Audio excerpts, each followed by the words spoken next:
ना दाएं ना बाएं, ना इस तरफ ना उस तरफ, हर मुद्दे पर सटीक और सीधा खेलेंगे ताकि आप समझ पाएं विस्तार में और शब्द वहां पहुंचे जहां पहुंचने चाहिए। Straight drive by DK. Straight drive, जहां हम बात करते हैं सीधे सवालों की, सीधे खेलने की, और कोशिश करते हैं कि जवाब भी सीधे आए। तो ऐसे में अलग अलग पर्सनैलिटीज हमारे साथ होती हैं। कई बार पॉलिटिशियंस होते हैं, कई बार सोशल एक्टिविस्ट होते हैं, कई बार कुछ आर्टिस्ट होते हैं, स्पोर्ट्समैन होते हैं, और कई बार कोई राइटर या पत्रकार। तो इस बार मेरे साथ जो जर्नलिस्ट हैं, दरअसल वो जर्नलिस्ट भी हैं और राइटर भी हैं। और कई लोग कहते हैं कि एक जर्नलिस्ट को पहले एक राइटर होना ज़रूरी है, क्योंकि जब उसको लिखना आ जाता है तो फिर पता होता है कि बोलना क्या है। तो ऐसे में आज के एपिसोड में मेरे साथ हैं डॉक्टर सतवंत सिंह रिसम। फिलहाल उनकी ये बुक जो है वो लॉन्च हुई है, कॉलम एंड डिस्कोर्स। इससे पहले पेन स्टैंड करके एक और बुक आई थी। बुक्स पे भी बात करेंगे, आज की मीडिया पे भी बात करेंगे, और आज नरेटिव क्या है जम्मू का उस पर भी बात करेंगे। एक यंग जर्नलिस्ट हैं, थिंकर हैं, समझते हैं अच्छे से, पीएचडी की हुई है, मगर अलग अलग रास्तों से निकलकर यहाँ तक पहुंचे हैं। यानी कि एक स्टूडेंट जिसने लॉ किया और उसके बाद राइटर और पत्रकार दोनों बना। तो पूरी जर्नी पर भी बात करेंगे और बीच बीच में जम्मू की बात भी करेंगे। Satwant ji, welcome to straight drive. Thank you Deepak भाई, थैंक यू सो मच। तो आई ट्रूली अप्रिशिएट कि आपने मुझे इनवाइट किया। एंड मैं आपकी ऑडियंस को एक चीज़ बता दूं कि इनसे मैं बहुत चीज़ें सीखी हैं, और सबसे बड़ी बात जो सीखी वो ये है कि अपने फ्रेटर्निटी के लोगों को कैसे अपलिफ्ट करना है, कैसे ग्रूम करना है, वो आज तक इन्होंने कंटिन्यू रखा हुआ है। Thank you so much. हमारी कोशिश रहती है कि एक अच्छा जर्नलिज्म जो है उसकी एक अच्छी पिक्चर लोगों के पास जाए, क्योंकि बेसिकली जर्नलिज्म कहा जाता है डॉक्टर साहब की fourth pillar of democracy. Absolutely. और कभी ये पिलर थोड़ा सा हल्का पड़ जाता है, कभी मजबूत होता है, मगर हम कोशिश करते हैं इस पिलर को पूरा ये मजबूत रहे, तना हुआ रहे, ताकि जो बाकी तीन पिलर हैं उनकी बात लोगों तक और लोगों की बात उन तक पहुंचती रहे। तो सबसे पहले शुरुआत करते हैं आपकी इस बुक से, कॉलम एंड डिस्कोर्स। तो क्या खास है इस बुक में? मैंने अभी पढ़ी नहीं है। Yeah, I know you were on a short break. So basically, ये book, as you know, I have been writing since 2011. तो पहली बुक जो पेन स्टैंड 2022 में मैंने पब्लिश करी, उसी की कड़ी में ये आगे सेकंड बुक है। The theme behind this book is कि इसमें जो मैंने पिछले 4 सालों में अलग अलग write-ups, different perspectives, different subjects पे जो मैंने काम किया, उसको कंपाइल करके एक डॉक्यूमेंट बनाने की कोशिश करी है। क्योंकि मैं एक रिसर्च का स्टूडेंट रहा और मैंने वहाँ ये सीखा कि रेफरेंस पॉइंट हमेशा सोसाइटी में कुछ ना कुछ रहता है। तो ये एक रेफरेंस पॉइंट बना दिया, चाहे समाज के लिए, चाहे आने वाले जर्नलिज्म में रुचि रखने वाले स्टूडेंट्स के लिए या प्रोफेशनल्स के लिए। एलएलएम किया आपने और उसके बाद पीएचडी भी की। राइट। जर्नलिज्म में आना चॉइस थी, एक्सीडेंट था? मैं आपको बड़ा इस पे ऑनेस्ट एक आंसर दूंगा। जब यूनिवर्सिटी में एलएलएम कर रहे थे तो स्टूडेंट एक्टिविज्म में इन्वॉल्व रहे, और उन दिनों पीसफुल जो भी मेथड्स रहते हैं यूनिवर्सिटी पॉलिटिक्स में वो अडॉप्ट किया, अपने इश्यूज पे बात करी, स्टूडेंट्स के इश्यूज रेज करते रहे। जब यूनिवर्सिटी का दौर खत्म हुआ, फिर समाज में जब आए, तो अब पढ़ाई ने हमारा विजन इंक्रीज कर दिया था, हमें सामाजिक इश्यूज भी दिखना शुरू हो गए। तब लगा कि अब क्या करें, कलम उठाई और अलग अलग इश्यूज पे लिखना शुरू कर दिया। मैंने देखा आपकी अभी जो मतलब बड़ा जल्दी जल्दी में देखा कि बहुत सारे अखबारों में आपके जो आर्टिकल छपे हैं आपने सारे वो इसमें लिए हैं, क्या वो लोकल पेपर हो, क्या वो नेशनल पेपर्स हो। तो अल्टीमेटली आप अपने आप को एक राइटर मानते हैं पहले या एक पत्रकार मानते हैं? देखिए, पहले मैं अपने आप को पत्रकार कहूँगा, क्योंकि जो नज़रिया एक पत्रकार का होता है वो शायद एक आम आदमी का नहीं होता। जो एथिक्स जर्नलिज्म के हैं उसको ध्यान रख के लिखना और एक रूटीन लेमैन का लिखना इंटायरली डिफरेंट होगा। आप जानते ही हैं कि एडिटोरियल टीम्स कितनी सख्ती से आपके लिखे हुए को तराशती हैं, और की हुई गलतियां या कोई ऐसा पिन पॉइंट जिसमें you are trying to hit somebody directly, उस पे they make sure that it should not become personal. तो इसलिए मैं अपने आप को हमेशा पहले समझता हूँ कि मैं पत्रकार हूँ। लिखना बाद में सीखा, और हाँ, पढ़ाई की हुई थी। कानून की जो वोकेबलरी है ना, वो आदमी का पर्सपेक्टिव इतना लार्ज कर देती है कि वो हमने यहाँ पे इम्प्लीमेंट कर दी। अब एक ऐसा मिश्रण बन गया, कानून की समझ थी और जर्नलिज्म के एथिक्स भी सीख लिए। तो शायद इसी की बदौलत ऊपर वाले ने हमें ताकत दी और सोचने की शक्ति की एक किताब बन सकी। एलएलएम किया, उसके बाद lawyer, as a lawyer, practitioner lawyer क्यों नहीं काम किया? मैं आपको बताता हूँ कि प्रैक्टिकली कोर्ट में जाना, मैंने कदम रखे हैं, सीढ़ियां चढ़ा हूं मैं जम्मू कश्मीर हाई कोर्ट की। बट फिर उसके बाद मुझे जब एलएलएम में एडमिशन मिल गई तो एक रूल होता है कि you have to surrender your licence. आप दो चीजें नहीं कर सकते, या पढ़ाई करो या कोर्ट में अपने आप को प्रेजेंट करो। तो उस वजह से कोर्ट नहीं जा पाए, एलएलएम कर ली। उसके बाद मैं टीचिंग में भी गया, यू आर अवेयर। अच्छा। 1 साल मैंने लॉ के स्टूडेंट्स को भी पढ़ाया है जम्मू में। और उसके बाद फिर पीएचडी में एडमिशन मिल गई। तो वो करते करते करते ये सिलसिला कॉलम एंड डिस्कोर्स तक आ गया। एलएलएम की, कुछ देर कोर्ट भी गए, पढ़ाया भी, आर्टिकल्स भी लिखे और बुक भी लिखी, पत्रकारिता भी की, किसमें सबसे ज्यादा मजा है? देखिए, सबसे ज्यादा मजा मैं कहूँगा मुझे पढ़ाई करने में आया, क्योंकि पढ़ाई ने मेरी फाउंडेशन सेट कर दी, जिसकी मदद से मैं ये सब कुछ कर चुका। अच्छा, थोड़ा सा आज प्रेजेंट में बात करते हैं।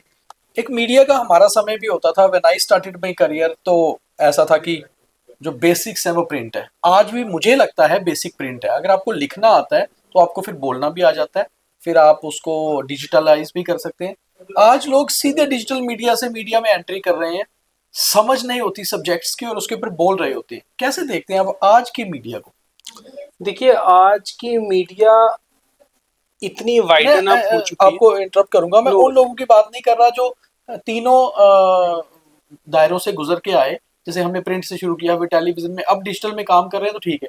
जो डायरेक्ट डिजिटल में आ रहे हैं, नए बच्चे हैं, या जो लोग एंटर कर रहे हैं, ग्लैमरस फील्ड है ना, तो ये अट्रैक्ट करता है लोगों को।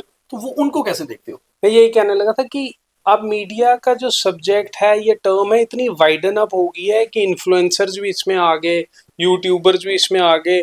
और जो जनरेशन इन लोगों को देख रही है, उन्होंने असली जर्नलिज्म तो देखा ही नहीं, क्योंकि वो यंग लोग हैं। और जब जब वो बच्चे जवान हो रहे थे और इधर जर्नलिज्म में एक बदलाव आ रहा था, तो उन्हें लगा कि यही जर्नलिज्म है।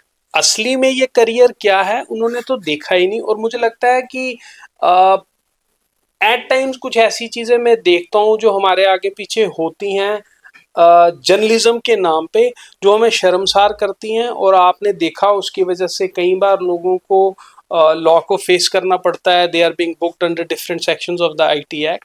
तो बस यही कहूँगा। सोशल मीडिया बहुत जल्दी वायरल करती है हर चीज को। हम, एक समय था जब प्रिंट में कोई खबर छापा करते थे, उसके ऊपर पूरा दिन लगाते थे, शाम को फिर वो कॉपी रेडी होती थी, दूसरे दिन छपती थी, तो जो उसका असर होता था वो बहुत डीप होता था।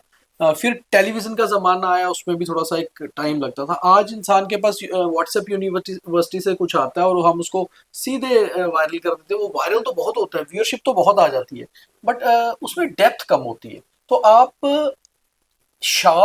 शार्पनेस जो मीडिया की है वो बहुत बढ़ गई है, बहुत तेजी वाली। उस तेजी को आप कितना वेटेज देते हो जर्नलिज्म के हिसाब से? देखिए, तेजी तो आ गई है, मैं 100% आपके साथ अग्री करता हूँ। But the thing is, life कम हो गई। पहले खबर का असर कई कई दिन, कई कई महीने लोग उन मुद्दों पे चर्चा करते थे। आज किसी एक सब्जेक्ट पे वायरल हो गए, कल नेक्स्ट पे वायरल हो गए, और तीसरे दिन किसी और चीज पे वायरल हो गए। नतीजा, ना पहले पे काम होता, ना दूसरे पे, ना तीसरे पे। जो लोग ये चीजें देख रहे हैं, जिन पे असर डलता था, वो इंतजार कर रहे होते हैं कि अब कुछ और वायरल हो जाए और लोग उसको देखें और पिछले को भूल जाए। जर्नलिज्म में रिलीजन बहुत ज्यादा ऐड हो गया, धर्म। कैसे, उस चीज को किस तरह से आप देखते हैं? देखिए, धर्म जहां भी इन्वॉल्व हुआ, वहां पे नुकसान होता है। और अगर जर्नलिज्म की बात करें, तो मैं ये सबके सामने एक्नॉलेज करता हूँ कि ये हमारे फील्ड को एक नुकसान पहुंचा रहा है। खास करके उन लोगों की बात कर रहा हूँ जो उसे यूज कर रहे हैं इस प्रोफेशन, वही राइट? हाँ, जो यूज कर रहे हैं उसको एज ए प्रोफेशन में, अपने आप को बड़ा दिखाने के लिए, अपने फॉलोअर्स, लाइक्स, कमेंट्स लेने के लिए। That is really unfortunate. क्योंकि धर्म बहुत रिस्पेक्टेबल चीज़ है, बहुत ऊपर की बात है। और धर्म हमें हमेशा से सिखाता है, एक इंसान को अच्छा इंसान बनाता है। हम अपने अपने धर्मों को फॉलो करें, हर जिसका कोई धर्म है, मगर अगर हम उसको यूज़ करना शुरू कर दें तो मुझे लगता है फिर वो बहुत डिग्रेड कर देता है चीज़ों को। एब्सोल्युटली। देखिए, जब हम छोटे थे, आप भी उस दौर से गुजरे। धर्म की डेफिनेशन थी कि भगवान को मानना है, सुबह मंदिर मस्जिद गुरुद्वारे चर्च जाना है और नेकी का काम करना है। आज धर्म की डेफिनेशन इतनी वाइडन अप हो चुकी है, अब समझ ही नहीं आ रहा कि आदमी जो बोल रहा है वो धर्म को रिप्रेजेंट कर रहा है या किसी को क्रिटिसाइज कर रहा है।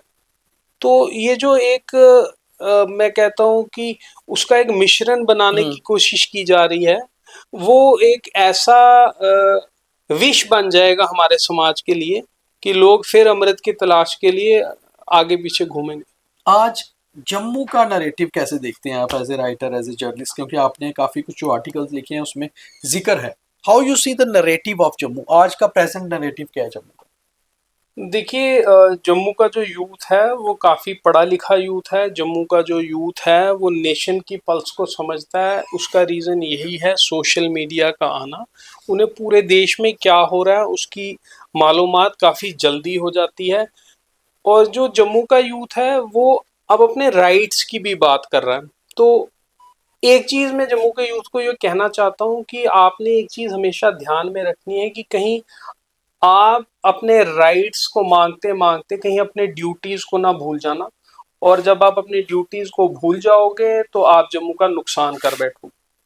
जब हम जम्मू की बात करते हैं तो बीच में बहुत बार ये बात निकलती है कि जम्मू के साथ डिस्क्रिमिनेशन हो रहा है। आपने अलग अलग स्फेयर्स में काम किया, जम्मू में पढ़ाई की बेसिकली, और फैमिली बिलोंग्स टू पुंछ, और उससे पहले रावला कोट।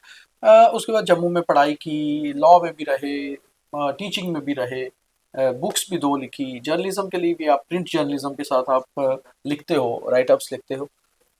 आप कैसे देखते हो कि जम्मू के साथ डिस्क्रिमिनेशन का जो एक बहुत बड़ा मुद्दा है, जो शुरू से बात होती है, उसको कैसे देखते हो? देखिए, इस चीज़ को तो हमें एक्नॉलेज करना पड़ेगा कि कुछ सिस्टम में बैठे हुए लोग जब उन्हें मौका मिलता है या उन्हें स्पेस मिल जाती है वो डिस्क्रिमिनेशन करते हैं। बट आई थिंक हमें हर चीज़ को डिस्क्रिमिनेशन के नज़रिए से भी नहीं देखना चाहिए, क्योंकि जब हम हर चीज़ को उस एंगल से देखते हैं तो जो लोग समाज में आपको एक्सप्लॉइट करने के लिए रेडी हैं, आपका इमोशनल इम्बैलेंस करना चाहते हैं, वो आपको जल्दी पकड़ में ले लेते हैं। तो आपको बैलेंस ज़रूर समझना है कि आज किसी को मिल रहा है, कल हमें भी मिलेगा, परसों फिर उनको मिलेगा। यू जस्ट हैव टू सी कि घड़ी भी दिन में 2 बार टाइम एक जैसा दिखाती है, तो आपका भी टाइम आएगा। डोंट गो ऑन रोड, जल्दी से जल्दी सोशल मीडिया पे मत लिखना शुरू कर दो, बिकॉज आपके emotional outburst at time social outburst का रीजन भी बन जाता है। तो मुझे लगता है कि डिस्क्रिमिनेशन हाँ होती है, बट हर बार नहीं होती। जम्मू का यूथ, हम लोग, जो मुझे फील होता है, आप शायद बेटर बता सकते हैं क्योंकि आपने पढ़ाया भी है, पढ़े भी हो, पीएचडी भी किया। हम लोग कहीं ना कहीं एक जगह लैग करते हैं, हम लोग पढ़ते कम हैं, पॉलिटिकली अवेयर नहीं है चीज़ों को लेकर। अ, मैं इस बात पे बिल्कुल आपके साथ सहमत हूँ, क्योंकि जैसे मैंने पहले कहा कि ये जो यूथ जो इस टाइम अपनी प्राइम टीन एज को ख़त्म करके आगे की तरफ बढ़ रहा है ज़िंदगी में, उसने जो दौर देखा है ना वो फास्ट है, राइट? तो पढ़ाई की तरफ भी अब वो लोग, चैट जीपीटी आ गया या और किसी का मैं नाम ले लूँ, उसको उन्होंने पढ़ाई के साथ मिक्स कर दिया है। जो कि टूल आया था हेल्प के लिए, पढ़ाई के लिए नहीं। पढ़ाई किताब से होगी या क्लास से होगी या टीचर से होगी। तो मुझे लगता है कि अगर बच्चे आज भी सीरियसली जाएं क्लास में, कॉलेज में, यूनिवर्सिटी में, तो वो बेहतर कर सकते हैं। लेकिन इन सब चीज़ों ने इतना डिस्ट्रैक्ट कर दिया है कि वो सोचते हैं जो टीचर क्लास में बोल रहा है कोई बात नहीं, मैं सर्च करके पढ़ लूँगा, क्या था, वो बेहतर आ जाएगा, अपडेटेड हो जाऊँगा। और उस सब की वजह से मुझे लगता है वो जो क्लास की नॉलेज को खो देते हैं, that is something which is really concerning.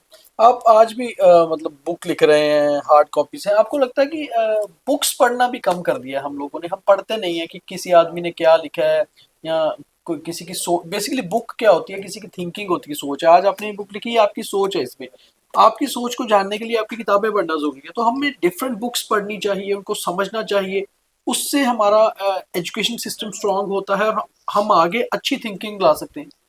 देखिए, समाज को अगर बिल्ड करना है तो किताब की तरफ हमेशा हमें रहना रहना पड़ेगा, पड़ेगा। हमेशा। जब हमने पढ़ाई की तो आपको याद होगा कि कैसे हमें पिछले 10 साल, 20 साल, 25 साल, 30 साल, 100 साल पहले से जुड़ी सब्जेक्ट, चाहे वो सोशियोलॉजी है, पॉलिटिकल साइंस है, लॉ है, या कोई भी सब्जेक्ट, हमेशा पीछे से शुरू करते हैं, जो क्योंकि किताब एक फाउंडेशन है समाज की।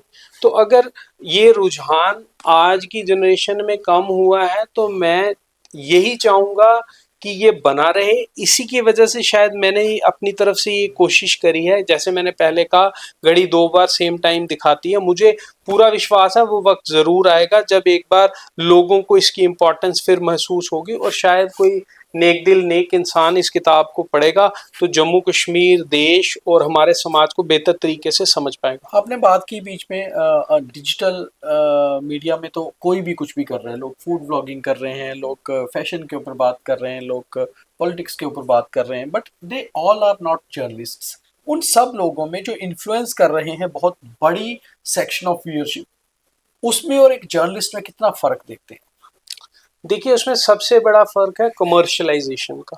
जो बाकी लोगों का आपने नाम लिया, they have a commercial mindset. वो कमर्शियली उस चीज़ को करते हैं, पिकअप करते हैं, इंटरेस्ट लेते हैं, या वो सोचते हैं कि ये जो मैं एक व्लॉगिंग कर रहा हूँ, एक रील बना रहा हूँ, उसकी रीच ज़्यादा होगी, ऐसा सब्जेक्ट चुनते हैं। लेकिन जर्नलिज्म एक धर्म की तरह निभाना है। अगर आपने एक छोटा मुद्दा देखा तो आपके लिए वो उतना ही इक्वली इम्पोर्टेंट है जितना एक बड़ा मुद्दा आपके लिए इम्पोर्टेंट है। बस इतना ही फ़र्क है, मुझे लगता है। जर्नलिज्म एज ए करियर, क्या लगता है कि आज एक यूथ अगर जर्नलिज्म में आता है, उसको अपॉर्चुनिटीज तो बहुत मिलेंगी, बहुत जल्दी वो वायरल होगा, स्टार बन जाएगा, मशहूर हो जाएगा, पर कहीं ना कहीं एज ए करियर जर्नलिस्ट हम लोग थे कि हमारा bread and butter he journalism पे डिपेंड है, उसी के जरिए और कुछ करना ही नहीं अब आता, इतने साल हो गए। आज लोग जर्नलिज्म को ऐसे हॉबी ले रहे हैं और बाकी काम कर रहे हैं, क्या इसमें फुल फ्लेज करियर की तरह अब कम हो गए हैं?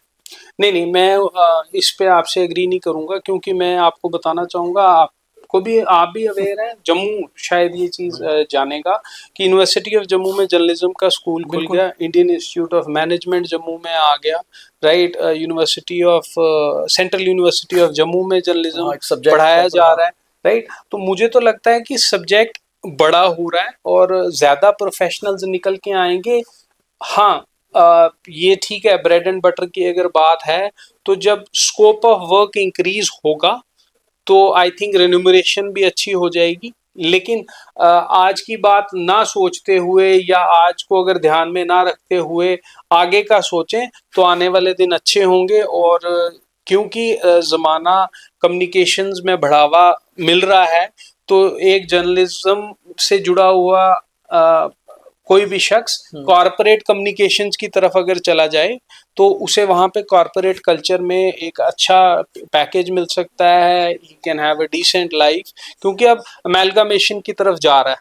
जर्नलिज्म और कम्युनिकेशन छोटी सी ही लाइन होती है, वहाँ पे आप एक कॉरपोरेट स्ट्रक्चर में काम करते हैं, कैसे एक ऑर्गेनाइजेशन की स्ट्रक्चरिंग फॉलो करते हुए आपने कम्युनिकेट करना है, लेकिन एथिक्स वहाँ भी सेम रहते हैं। वहाँ ऑर्गेनाइजेशनल एथिक्स हैं, यहाँ फील्ड से जुड़े हुए एथिक्स फॉलो हो रहे हैं आज जर्नलिज्म में, आज नहीं इवन हो रहे। राइटिंग में भी? हाँ, आज नहीं हो रहे, क्योंकि आई थिंक एक बबल बन चुका है, इतना प्रेशर है। जैसे आपने पहले कहा, fast life, right?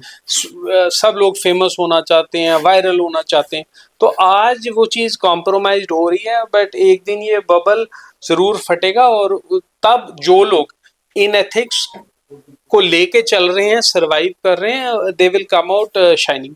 Doctor ism, आप अपने करियर को आगे कैसे बढ़ाना चाहते हैं? एज ए राइटर कुछ और बुक्स आपकी पाइपलाइन में है, या as a full fledge journalist?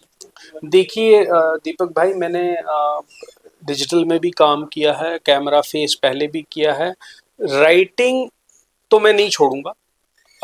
ऊपर वाला मुझे सेहत बख्शे, दिमाग बख्शे, लिखने की ताकत बख्शे, तो मैं आपको ये बता दूं, इस मंथ का मैं जो आर्टिकल है वो ऑलरेडी भेज चुका हूँ, कुछ दिनों में वो पब्लिश हो जाएगा, मैं आपको उसका कॉपी भेजूंगा। जी।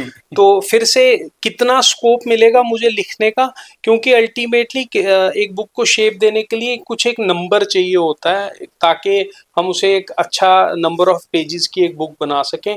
तो वो मैं अचीव कितने देर में करता हूँ, 1 साल में, 2 साल में, 3 साल में। जैसे ये बुक 4 साल के बाद आई है, इस बार अगर एडिटोरियल टीम्स मुझे ज़्यादा स्पेस देंगी, मैं ज़्यादा लिखने की कोशिश करूँगा और जल्दी से जल्दी अगली बुक ले जब आएंगे। कोई लिखने का सोचते हैं आप, क्योंकि आप कुछ हटकर पत्रकार हैं, आप वो नहीं है कि रूटीन में खबरें कर रहे हैं, आप आर्टिकल्स लिख रहे हैं, सिचुएशनल चीज़ों पे भी लिख रहे हैं और एनालिसिस एनालिटिकल पीस भी लिखते हैं।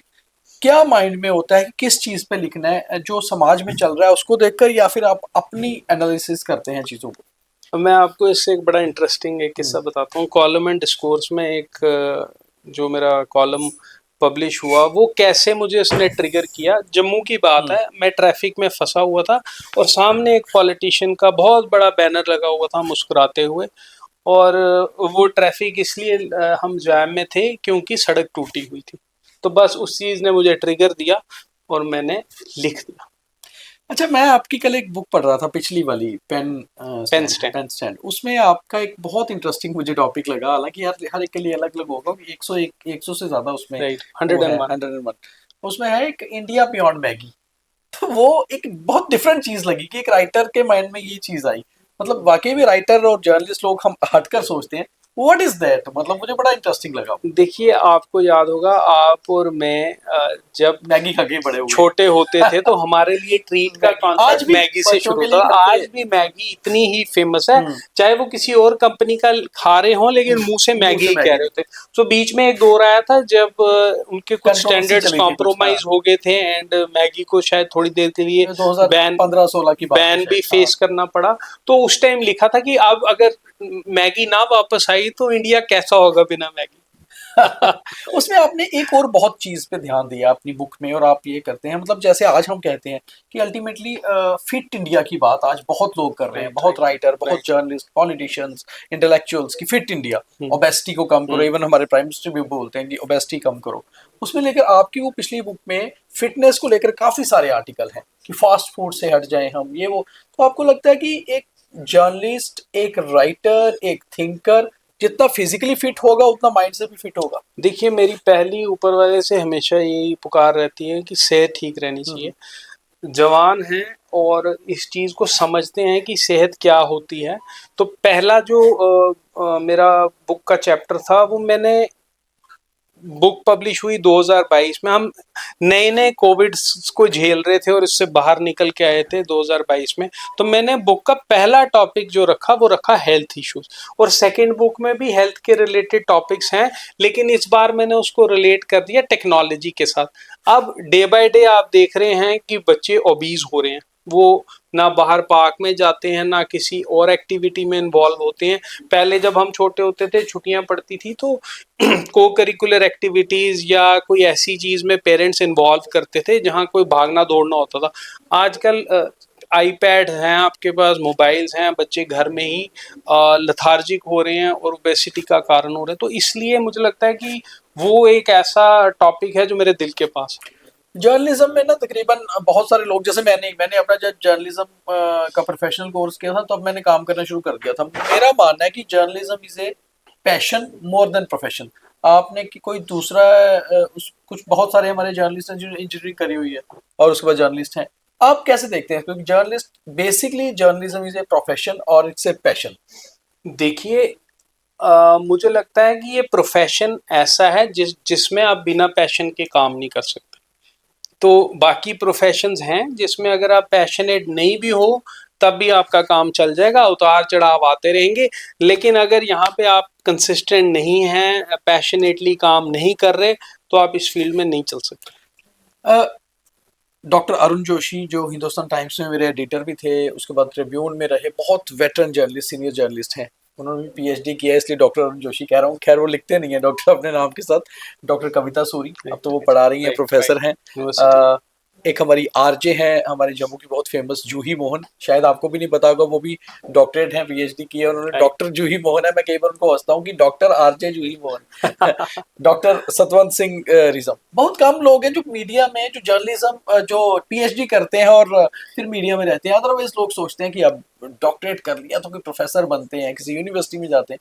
तो डॉक्टरेट करने के बाद भी इस तरफ आना, ये मतलब कैसे मन में था? कोई ट्राई नहीं किया कि कहीं यूनिवर्सिटी में प्रोफेसर की जॉब मिल जाए या कहीं और जॉब करें? राइट, देखिए क्या है कि डॉक्टरेट करते करते ये चीज तो मन में रहती है कि जो एक सब्जेक्ट है हम पहले उस पर अपनी मास्टरी कर लें।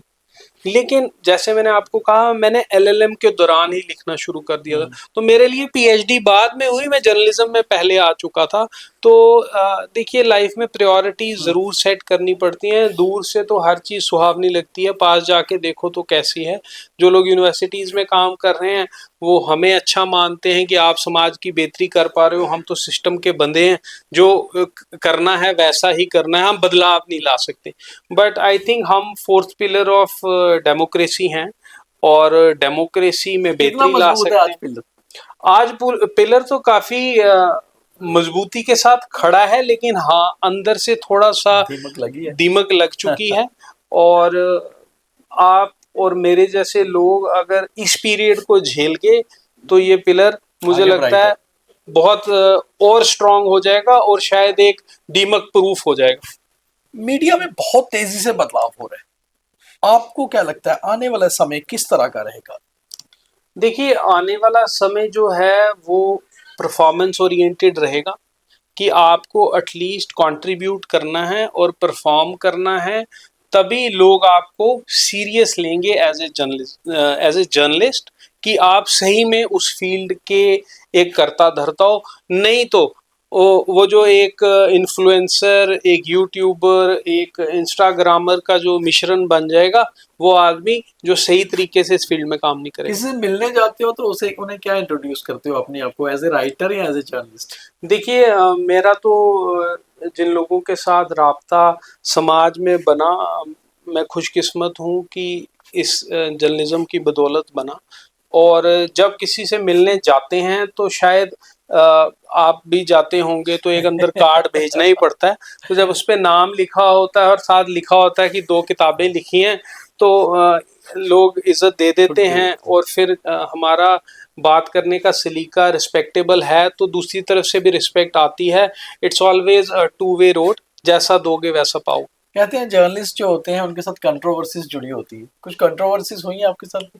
देखिए कंट्रोवर्सीज को हमेशा ध्यान में रख के काम किया, बट ऊपर वाले की बदौलत है कभी कंट्रोवर्सी में आज तक हम इन्वॉल्व नहीं हुए, क्योंकि हमारी ग्रूमिंग उस तरीके से हुई कि बैलेंस हमेशा बनाए रखा। और जो सीनियर जर्नलिस्ट, अब मैं किसी का इस प्लेटफॉर्म पे अनफॉर्चुनेटली नाम नहीं लूँगा, क्योंकि किसी का कह के सिखाना और किसी को काम करते हुए देख के खुद सीख जाना, वो दोनों चीज़ें बहुत मैटर करती हैं और वो मैंने सबसे सीखी हैं। तो मेरा थैंक्स है हर उस शख्स को जो इस फील्ड में काम करता है, जो मेरा सीनियर है, चाहे वो उम्र में मेरे से छोटा है और उसका एक्सपीरियंस ज़्यादा है। मैंने उससे भी सीखा है, इसीलिए शायद मैं आज तक कंट्रोवर्सी से बचा हूँ। कहते हैं ए बुक कैन नॉट जज बाय इट्स कवर, तो कवर को मत देखिए, अंदर भी देखिए कि किताब में है क्या, क्योंकि अंदर रियलिटीज जो होती हैं एक बुक की वो अलग होती हैं। ऐसे ही एक पत्रकार होता है, वो सामने से कैसा दिखता है, आप उसकी स्टोरीज पढ़िए, आप उसके बारे में देखिए, आप उसके आर्टिकल्स पढ़िए, आप उसकी वीडियो स्टोरीज को देखिए, तो आप समझ पाएंगे कि कितनी डेप्थ है। और बड़ी बात ये होती है कि शायद आज जो आने वाली जनरेशन है जर्नलिज्म की, राइटर्स की, उनको डॉक्टर रिजम का ये इंटरव्यू ज़रूर देखना चाहिए। बहुत सारी डेप्थ वाली चीज़ें हैं और बेसिकली अगर आप एक अच्छे पत्रकार, एक अच्छे लेखक बनना चाहते हैं तो ज़रूर इस इंटरव्यू को देखिए। नॉर्मली तो लोग एक जर्नलिस्ट को नहीं झेल पाते, यहाँ 2-2 हैं तो मुझे लगता है कि लोग देखें। Thank you very much. Thank you. तो स्ट्रेट ड्राइव कैसा लगा आपको, ये ज़रूर कमेंट करके बताइए, ज़्यादा से ज़्यादा शेयर भी करिए। बहुत धन्यवाद।